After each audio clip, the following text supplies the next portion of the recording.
आज के इस वीडियो में मैं आपको 3 सिंपल एक्टिविटीज बताऊंगा कि जिनकी मदद से आप अपनी फास्ट बोलने की स्पीड को स्लो कर सकते हैं।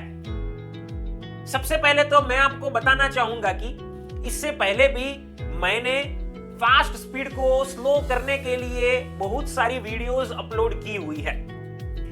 उन वीडियोस में मैंने अलग अलग टेक्निक्स के बारे में आपको बताया हुआ है। उनमें से अगर मैं आपको कुछ एग्जांपल्स दूं तो मैंने आपको बताया था पिच के बारे में, मतलब शब्द के ऊपर भार देना है और बोलना है कि जिससे नेचुरली आपकी बोलने की स्पीड स्लो हो जाएगी। मैंने आपको बताया हुआ है कि शब्द को क्लैरिटी के साथ बोलना है, एक एक अक्षर को बोलना है कि जिससे हमारे सभी शब्द क्लियरली निकल सके। इसके अलावा और भी बहुत सारी चीजों के बारे में डिस्कस किया हुआ है। वे जो टेक्निक्स है वे टेक्निक्स बहुत ही पावरफुल है, तो उनका इस्तेमाल तो आपको करना ही है। लेकिन आज के इस वीडियो में मैं आपको 3 वैसी प्रैक्टिस की मेथड्स बता रहा हूं कि जो आपको और मदद करेगी आपकी बोलने की स्पीड को कम करने के लिए। हमारी पुरानी वीडियोस को नहीं देखिए तो अवश्य देखिएगा। और आज की वीडियो की सबसे पहली यहां पर मेथड की बात करते हैं, और वह है कि आपको हर रोज थोड़ा समय स्पेसिफिकली प्रैक्टिस के लिए निकालकर अभ्यास करना है। इसे विस्तार से समझते हैं। अगर आप फास्ट बोलते हैं तो आपको अपनी स्पीड स्लो करने के लिए पिच टेक्निक, क्लैरिटी के साथ बोलना, वह टेक्निक इत्यादि तो हेल्प जरूर करेंगी ही, लेकिन उनके अलावा आपको हर रोज थोड़ा समय प्रैक्टिस करने के लिए देना है। आपको करना क्या है मैं आपको सिंपल तरीके से बता देता हूं। आपको हर रोज न्यूज़पेपर या फिर कोई बुक के पेजेस पढ़ने हैं। पहले मैं आपको यहां पर साइंस समझा देता हूं। दरअसल होता वैसा है कि जब कोई व्यक्ति फास्ट स्पीड में बोलते हैं तो उनका मुंह, उनकी जीभ उस तरह से सेट हो चुके होते हैं कि किसी भी जगह पर, किसी भी परिस्थिति में वे फास्ट ही बोलेंगे। उनका उनके मुंह पर, उनकी जीभ पर कंट्रोल नहीं होता है। तो यहां पर हमें काम ऐसा करना है कि हम हमारे मुंह पर, हमारी जीभ पर कंट्रोल ला सके। वो कंट्रोल लाने के लिए मैंने आपको अभी बताया कि हमें रीडिंग करना है, ये बहुत ही हेल्प करेगा। आपको करना वैसा है कि उदाहरण के तौर पर एक किताब को हाथ में लेना है, उसके 4 पेजेस को पढ़ना है। अगर छोटे फॉन्ट है तो आप कम पेजेस पढ़ सकते हैं, और उन 4 पेजेस को पढ़कर आप ये चेक करेंगे कि आपको उसे पढ़ने में कितना टाइम लगा। जब आप पढ़ेंगे तब आपको याद रखना है कि आप जितना हो सके उतना कॉन्शियस रहेंगे और अपनी स्पीड पर कंट्रोल रखेंगे। जितना हो सके उतना जागरूक रहेंगे और अपनी स्पीड पर नियंत्रण रखेंगे। तो मैंने कहा वैसे 4 पेजेस को पढ़ने के बाद ये चेक कीजिए कि कितना टाइम लगा। मान लीजिए कि आपको 2 मिनट लगे, तब आपको करना वैसा है कि वापस वे 4 पेजेस को पढ़ने हैं और आपका टारगेट ये होना चाहिए कि मुझे पिछली बार 2 मिनट लगे, अब मुझे 2.5 मिनट लगने चाहिए। एक एग्जांपल दे रहा हूं। तो वैसे आप 4 पेजेस को वापस पढ़ेंगे कि जो 2.5 मिनट में कंप्लीट होने चाहिए। आप बीच बीच में आपकी नजर घड़ी के ऊपर रख सकते हैं। अब यहां होगा वैसा, आपको 2.5 मिनट तक कंपल्सरीली बोलना है, इसलिए आप ऑटोमेटिकली थोड़ा कम बीच बीच में बोलने का प्रयास करेंगे, मतलब कि कम स्पीड रखने की कोशिश करेंगे। दूसरी बार ऐसे पढ़ लेने के बाद देखिए कि कितना टाइम हुआ। अब ये सोचिए कि अब मुझे इससे भी ज्यादा टाइम लगना चाहिए। मान लीजिए 2.5 मिनट लगी, तो आप सोचिए कि अब मुझे 3 मिनट लगने चाहिए। वापस 4 पेजेस को पढ़िए और देखिए कि 3 मिनट लगे कि नहीं। आपकी यहां पर नजर बीच बीच में घड़ी के ऊपर रखिए। तो ऐसे जानबूझकर जब आप ज्यादा टाइम लेंगे पढ़ने के लिए, तो आपका मुंह, आपकी जीभ इसके लिए सेट होती जाएगी कि जिसमें आप धीरे धीरे बोलेंगे, क्योंकि आपका अपने आप पर नियंत्रण बढ़ेगा। तो ये मैंने आपको बताया कि कैसे आपको हर रोज प्रैक्टिस करनी है। इस तरह से प्रैक्टिस कीजिए और मैं आपको यहाँ पर प्रॉमिस करता हूं कि आपकी स्पीड नेचुरली धीरे धीरे कम होती जाएगी।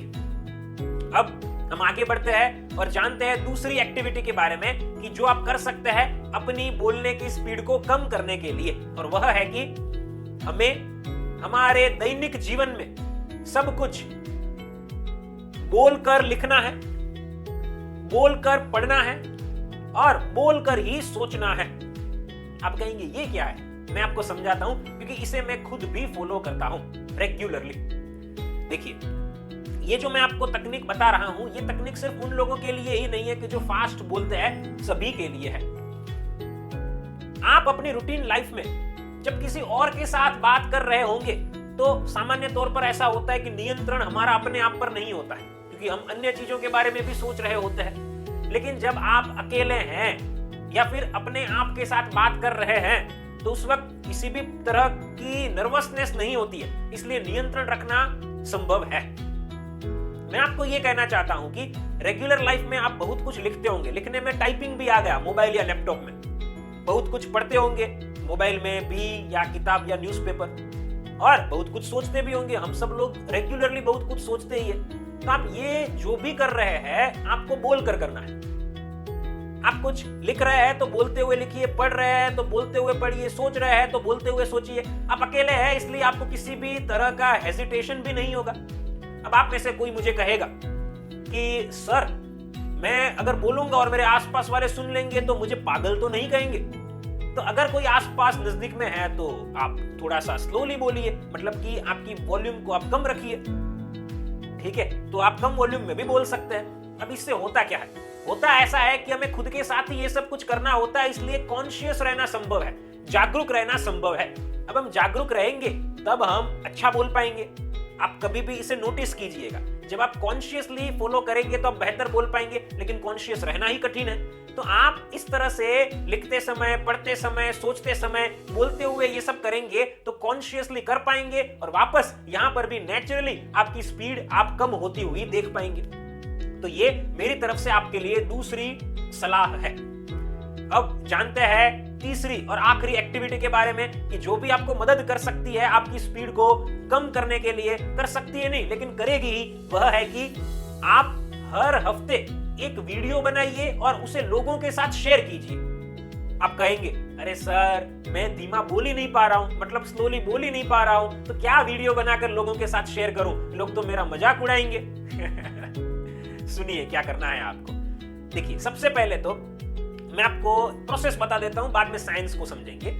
आपको अपनी एक वीडियो बनानी है, और वीडियो जब आप बनाएंगे तब आप प्रैक्टिस करके बनाएंगे, अकेले में ही बनाएंगे, इसलिए कॉन्शियस होकर बनाएंगे, इसलिए 100% आपकी वीडियो के अंदर आपकी स्पीड काफी नियंत्रण में होगी। तो अब उस वीडियो को अगर हम शेयर करेंगे तो होगा ऐसा कि उस प्रकार की वीडियो को 90% लोग रिकॉर्ड ही नहीं कर पाते, मतलब वीडियो रिकॉर्डिंग करना 90% लोगों के लिए इम्पॉसिबल जैसा है। तो आप वीडियो शेयर करेंगे तो मैं आपको मेरे क्लाइंट्स के एक्सपीरियंसेस के ऊपर से बता रहा हूं, उन सभी लोगों को एप्रिशिएशंस मिले हुए हैं उनकी पहली ही वीडियो से। अब आपको जब एप्रिशिएशंस मिलेंगे तो आपका कॉन्फिडेंस बढ़ेगा नहीं, आपका कॉन्फिडेंस बहुत बढ़ेगा। ये कॉन्फिडेंस आपको और वीडियोस बनाने के लिए भी हेल्प करेगा और आपकी स्पीच को बेहतर बनाने में भी आपकी मदद करेगा। अब यहाँ पर कुछ और समझते हैं। करना आपको ऐसा है कि आपको जिन विषयों का ज्ञान है उन विषयों के ऊपर वीडियो बनाइए। मान लीजिए कि आपको कुकिंग अच्छा आता है, तो आपके पास जो भी रेसिपी है उसकी वीडियो बना दीजिए 2 से 5 मिनट के आसपास की, और उन वीडियोस को बनाने के लिए जैसे मैंने पहले कहा वैसे अच्छे से तैयारी कीजिए, प्रैक्टिस कीजिए, बाद में वीडियो रिकॉर्ड कीजिए, थोड़ा बहुत एडिट करना है तो एडिट कर दीजिए। अब आपने इतनी मेहनत करके वीडियो बनाई हुई होगी तो ऑब्वियसली अच्छी ही बनाई होगी। और आप ऐसा मत सोचिए कि लोग क्या सोचेंगे, क्योंकि ज्यादातर लोगों को वीडियो बनाना ही नहीं आता है। तो आप अगर 2-5 मिनट कैमरा के सामने खड़े रहकर बोल रहे हैं तो लोग आपको जरूर अप्रिशिएट करेंगे। इस चीज को एवरी वीक कीजिए, हर हफ्ते करनी है, और यकीन मानिए दोस्तों इसका आपको बहुत फायदा होगा। इसके बाद भविष्य में ऐसा भी होगा कि आप ये देख पाएंगे कि आप हर वीडियो को बनाने के बाद अपनी स्पीच को बहुत ही इंप्रूव कर पाए। और ये एक फैक्ट मैं आपके साथ शेयर कर रहा हूं, तो अवश्य इसे भी फॉलो कीजिएगा। तो साथियों, इस तरह से मैंने आपको 3 एक्टिविटीज बताई कि जिन्हें फॉलो करके आप अपनी फास्ट स्पीड को स्लो बना सकते हैं। अगर आप एक कॉन्फिडेंट और स्लो स्पीकर बनना चाहते हैं तो आप हमारे online live fast speed control course को ज्वाइन कर सकते हैं। नीचे दिए गए नंबर पर आप मुझे अभी कॉल कीजिए, मैं आपकी सारी प्रॉब्लम्स को सुनूंगा और समझूंगा और आपको पर्सनल ट्रेनिंग देकर एक कॉन्फिडेंट और स्लो स्पीकर बनाऊंगा। फ्रेंड्स, फिर मिलेंगे एक नई वीडियो के साथ। Thank you.